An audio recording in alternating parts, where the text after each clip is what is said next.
We are starting a new series this week, The Three Questions. And it's a very little book, but it is deep. It asks big questions, the life questions. The first question is, who am I? Now, I'm Victoria. Used to be Vicky. I've had many names in my lifetime. And the question is, who am I as a spiritual being? It's much more than my name. It's much more than the way I look. It's much more. It's always more. Now, this is one of our favorite authors. Would you agree? Miguel Ruiz. He's done so many wonderful books. And this is about life transformation. It's about inquiry into yourself. Now, most of us love to inquire about other things. That's much easier, isn't it? I'll inquire about you and them and what. The inquiry about within has depth and has possibilities. So when we look at this book, we ask ourselves, who am I currently? Who would I say I am today? Now, many of us have inherited ideas about who we are. I was always called in my family of cousins the little one, the tiny one. I was very tiny. And then I had a nickname, and I was always known by my nickname. And as life the few times we've seen each other again, what do you think people say to me? Either my nickname or, oh, you're the tiny one. Not so much anymore. But that's how we're remembered. And maybe we think of our classmates that way. Maybe we think of our family and relatives or old neighbors. So that's the outer, isn't it? That's the outer understanding of who we are. Now, we also might think of all the habits we are involved in. So I'm a cleaner, or I'm a driver, or I'm a teacher, or the jobs we've had. Oh, I'm a musician, or that's who I am. And we're going beyond our profession, our habits, and our stories. Now, most of us carry around stories. Now, I carry them in suitcases. You might have a backpack. I have stories. And our stories sometimes we think define us.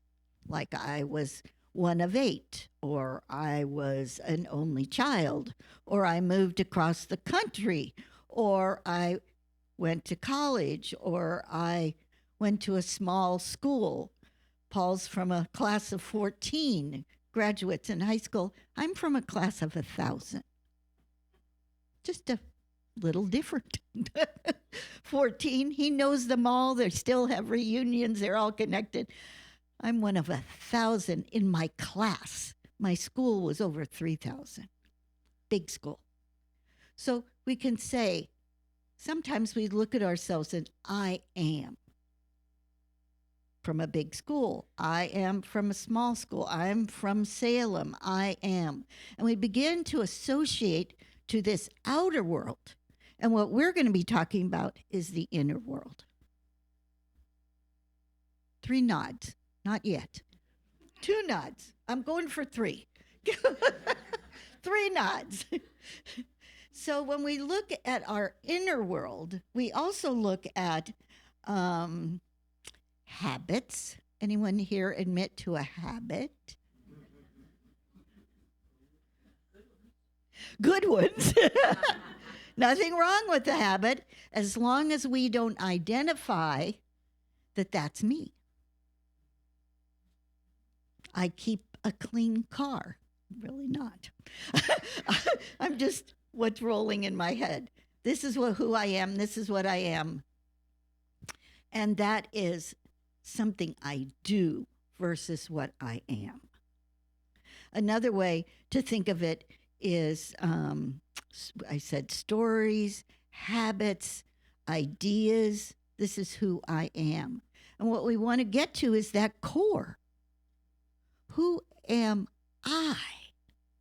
We have learned I am is my spiritual name. I am is my spiritual name. So I'm not looking at what I do out here. I'm looking what's in here. Moving beyond habits, moving beyond even my perspectives, moving beyond my ideas.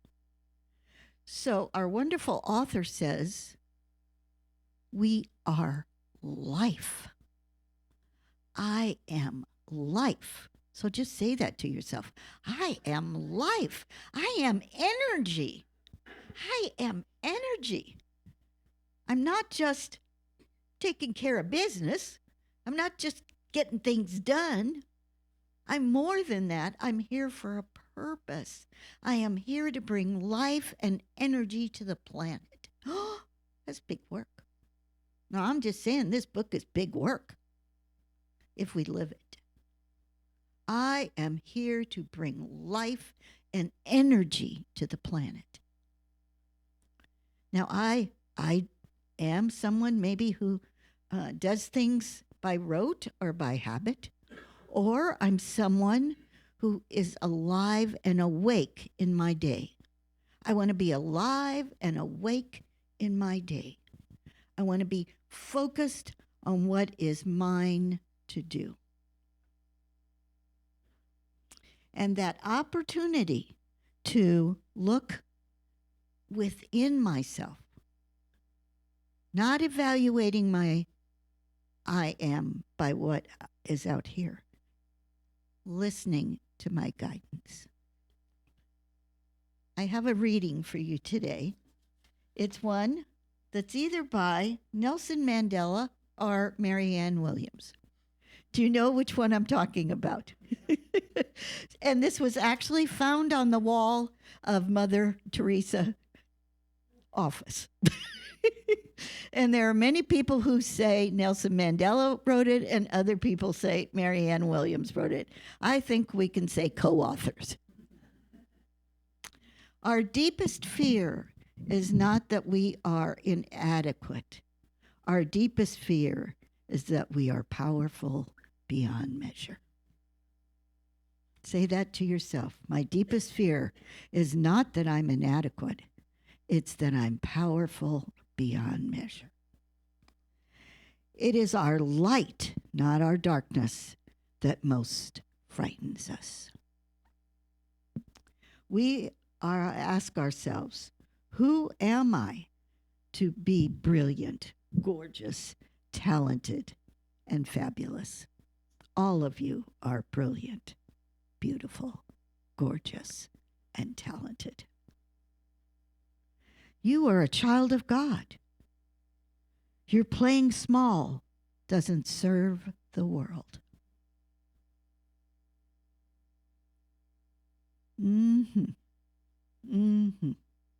There's nothing enlightening about thinking that other people will feel insecure around you when you are yourself.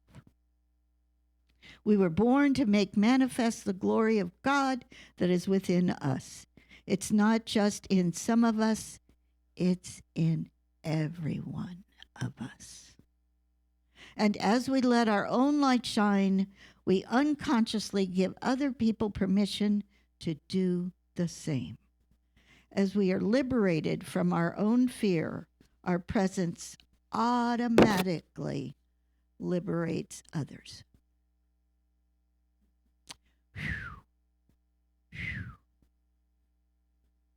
Wow. We ask ourselves the question, have I been sleepwalking through my life? Have I been just looking at one part, one narrow part? Have I been asleep or unconscious or ignoring the greatness in me?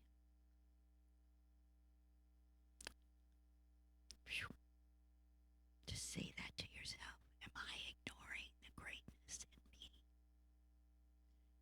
Have my head turned in a direction that is practical? Nothing wrong with being practical. Do I focus on the practical, or is it something I do and I focus on the greatness in me? And when I focus on the greatness in me, that doesn't mean I ignore the greatness in you. There's the little part there. There's the ego. Here she is. Ooh, I'm great. Ooh, ooh. Anyone ever talk to that ego? Anyone ever have a conversation?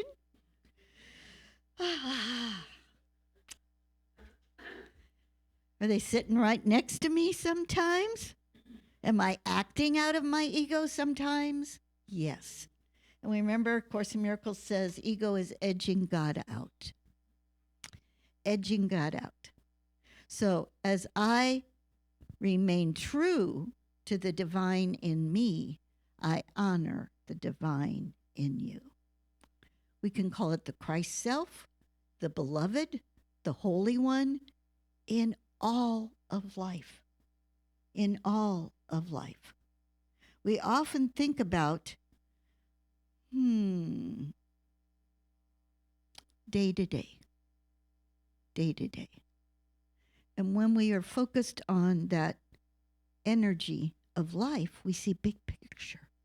We're looking at the whole picture.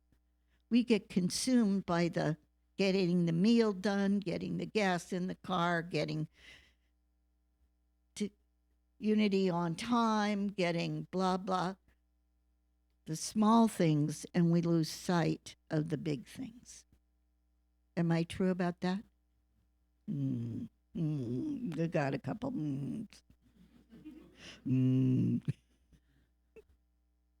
So, am I willing to flip the switch? Am I willing to say, wow, I'm here for a greater purpose? I'm not here about the laundry. It's good to do it. I'm not saying miss the laundry. I'm not here to make sure the car runs. You've got to make sure the car runs. Got to make sure I'm on time. I am here for more. I am always here for more than I think I am. I am always here for more than I think I am. That human mind is limiting. The human mind loves to sort and put things. They've done so much research on this.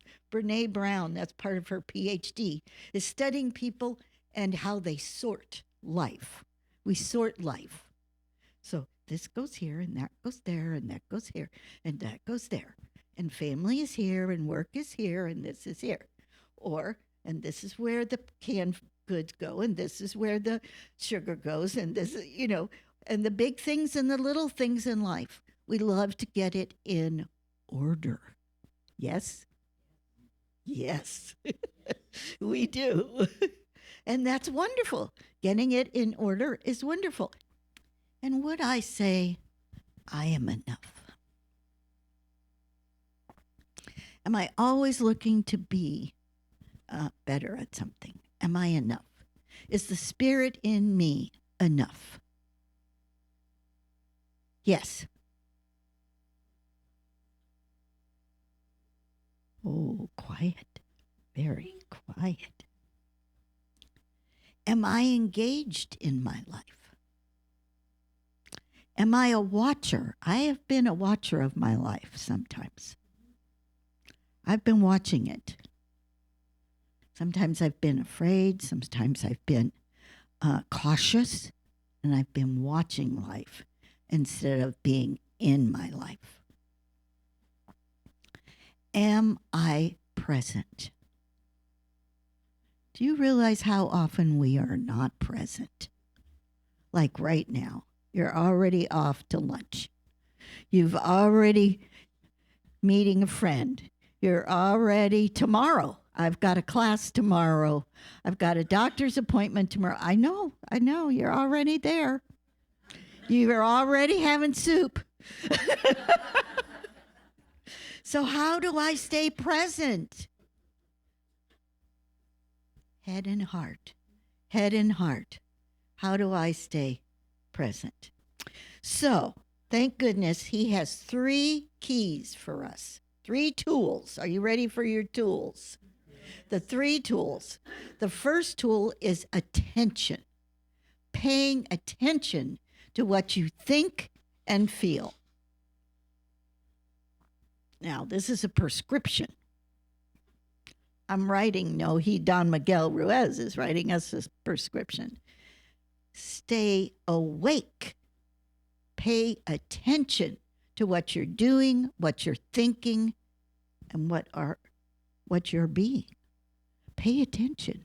As my life drift over here, and I forget that I am a spiritual being. I forget that I am energy. I'm here for a purpose. So the first thing is we pay attention to what we think, what we're doing, and how that's aligned to my spiritual life. Maybe 5 minutes a day would be a place to start for some of us, or later, or more and more and more. How aware are we on a daily basis that we are life's energy in the world? Because if we're not sharing it, it's being missed. We're here for a purpose. Remember, I am here for a purpose, and that is to share life's energy. And we can call that love, we can call it the Christ energy, we can call it the divine presence, we can call it many, many things, and it is my commitment to the divine to share it, not to hide it. So that's our first tool. What was it? Attention. This group is awake. Attention. Just teasing. So paying attention. And then, what about memories? Anyone live a lot in memories? So I'm going to raise my hand. The older I get, the more the memories are. I think that's pretty normal. All of a sudden, I'm doing some activity or I'm reading something and I wonder what that man's name was. Oh, I remember. I dated that man. I can't even remember his name. And so then my mind goes all the way down there. And then I have to bring it back. Then I have to focus again. Just be aware of how much time you spend in your memories. Because when we're in our memories, we are not present. Yes? Thank you. And I have to admit, I catch myself all the time. And there's that ancestry thing on my Facebook, and then there's that classmates, and I'm going to go look up so-and-so. And that's the past, and it's good. However, I'm here to be present. I'm here to give and to share and to engage. I'm here to engage with my life. Are we on an adventure, or have we stopped by the side of the road and created a camp? Are we on an adventure, or have we put up the tent? Paul wants to put up the tent. Paul wants the fire and the marshmallows and yeah, I don't either. So here's the last tool. So we had attention, pay attention, say it, memories. Last one is imagination. What could I do with my imagination as the way I am present in the world? Imagine being present. when you're with someone.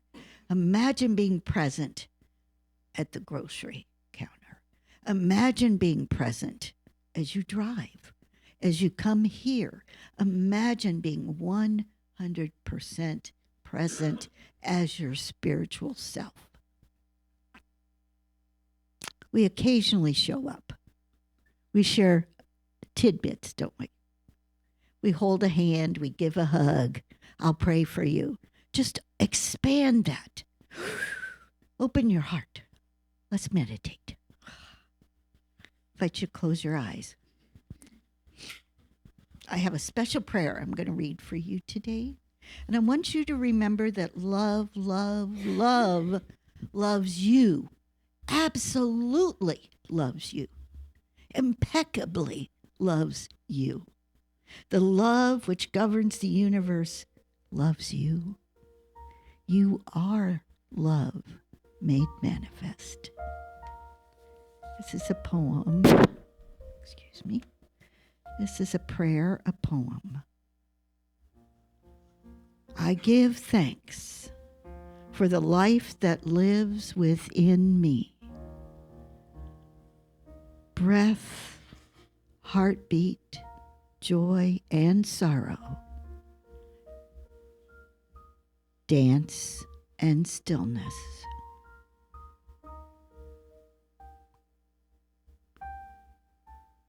I give thanks for the life that lives between us as loving, understanding, creating, embracing, and letting go.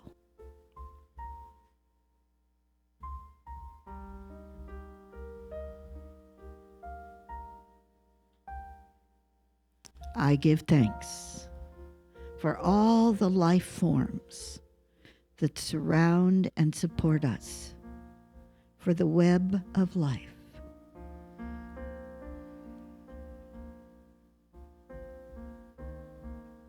I give thanks for all the life of the future hidden in the present.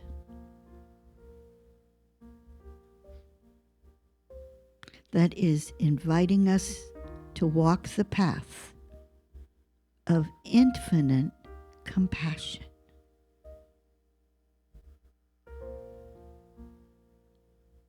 I give thanks for the source of all life and the source of my life, the living universe of which my life is the expression.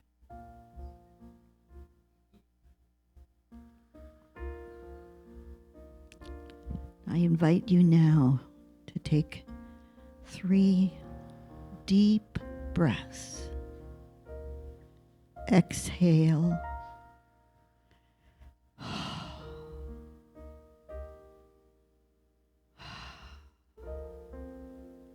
I am the expression of the divine in my world today.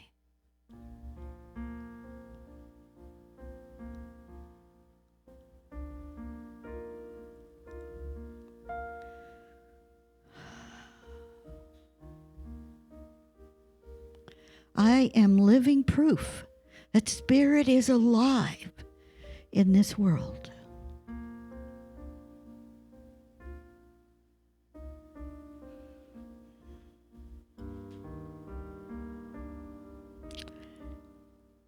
I have been waiting for this moment to express fully who I am.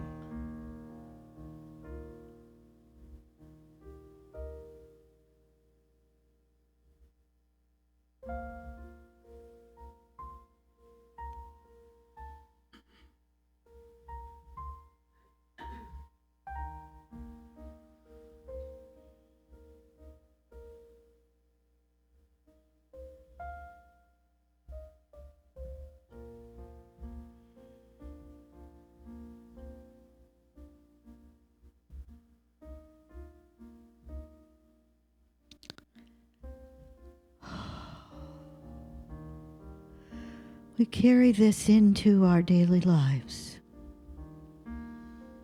We remember to stay awake, to be attentive to our thoughts and our actions, to look at memories as just memories, and to be ready and willing to live a life filled with spiritual awareness.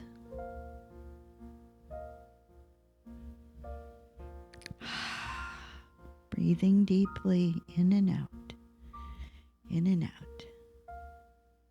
Moving your hands, your feet slowly. Shrugging your shoulders. I am. I am. I am. I am. And so it is. In the name of all great spiritual teachers, we say, Amen.